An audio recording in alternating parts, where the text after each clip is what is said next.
On vote le maximum de dépenses autorisées. Or, chaque année, et ça sera le cas encore cette année, on a les chiffres qui sont tombés cette semaine, on compresse les dépenses. C'est-à-dire que les dépenses de santé, elles augmentent naturellement si on veut maintenir l'existant, hein, maintenir le niveau de soins existant. Elles augmentent chaque année à peu près de 4,5%. Et cette année, le chiffre de l'ONDAM, c'est plus 2,3%. Alors on dit, oui, on augmente. Non, on n'augmente pas. On n'arrive pas à maintenir l'existant avec le budget qui nous est proposé. Voilà.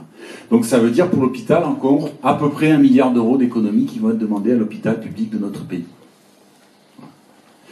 Et donc, les personnels savent ce que ça signifie, hein, c'est-à-dire ils pourraient le raconter, peut-être ils pourront le faire, ils pourront dire leur quotidien, leur vécu, mais ça veut dire des personnels pas remplacés, ça veut dire des recrutements difficiles parce qu'on va chercher des petits jeunes pour pas avoir à payer trop cher en leur proposant des conditions salariales qui sont pas au niveau, ça veut dire du matériel qui manque, ça veut dire des locaux qu'on n'arrive pas à rénover, ça veut dire, et encore, là je suis dans des exemples généraux qui, vous voyez, mais l'autre jour, quand je me suis rendu à l'hôpital psychiatrique, on me dit, des fois on n'a pas de gants pour produire les soins, donc on utilise les surchaussures. Vous voyez ?